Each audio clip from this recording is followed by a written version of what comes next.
Hello, welcome to my channel. இப்போ நான் கத்திரிக்காய் தயிர் போட்டு செய்கிறேன். வாங்க எப்படி செய்யலான்னு பார்க்கலாம். செமையாக இருக்கும். நீங்களும் கண்டிப்பாக ட்ரை பண்ணி பார்க்கணும். வாங்க எப்படி செய்யலான்னு பார்க்கலாம். இங்கே நான் கத்திரிக்காய் எடுத்துருக்கேன். அதை ரவுண்டாக கட் பண்ணிக்கோங்க. பாருங்கள், இந்தளவுக்கு ரவுண்டாக நான் கட் பண்ணிட்டேன். அது கூட கொஞ்சமாக மிளகாத்தூள் ஆட் பண்ணிக்கோங்க, வரமிளகாத்தூள். அப்புறம் உப்பு ஆட் பண்ணிக்கோங்க. அப்புறம் கொஞ்சமாக மஞ்சள்தூள் ஆட் பண்ணிக்கோங்க. அப்புறம் ஆயில், தண்ணியெல்லாம் ஊற்றக்கூடாது. ஆயில் ஊற்றிட்டு அவ்வளோதான். அதில் நல்லா பரட்டிக்கங்க. பாருங்கள், நான் இந்தளவுக்கு நான் பரட்டிட்டேன். இங்கே நான் அடுப்பை வச்சு கடாயை வச்சுருக்கேன். கடாயில் எண்ணெய் ஊற்றி நல்லா தடவி விட்டுக்கோங்க. அதில் கத்திரிக்காய் ஒன்று ஒன்றா எடுத்து வச்சு நல்லா பரட்டி போட்டு இந்தளவுக்கு பாருங்கள், வெந்த உடனே எடுத்துருங்க.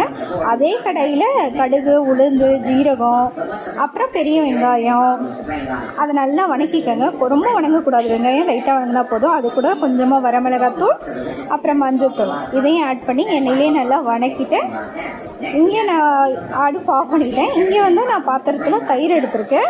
இப்போ தயிர் கூட வணக்கி வச்சுருக்க வெங்காயத்தை நம்ம ஆட் பண்ணிப்போம். அப்புறம் கத்திரிக்காயை ஆட் பண்ணிப்போம். அது கூட கொஞ்சமாக கொத்தமல்லி தழை, தயிருக்கு ஏற்ற உப்பு, அவ்வளோதான் ஆட் பண்ணிவிட்டு கலந்துட்டேன். சாப்பிட செம்ம டேஸ்ட்டாக இருக்கும். கண்டிப்பாக ட்ரை பண்ணி பாருங்கள். இதை சாதத்து கூட சாப்பிட்லாம், தோசை கூட சாப்பிட்லாம். ரொம்ப நல்லாயிருக்கும். கண்டிப்பாக நீங்கள் ட்ரை பண்ணி பாருங்கள். சப்பாத்தி கூட நல்லாயிருக்கும். இது குழந்தைங்களாம் கண்டிப்பாக விரும்பி சாப்பிடுவாங்க. என் வீடியோ பார்த்தீங்கன்னா லைக் பண்ணுங்கள், ஷேர் பண்ணுங்கள், மறக்காமல் சப்ஸ்கிரைப் பண்ணுங்கள். Thank you guys.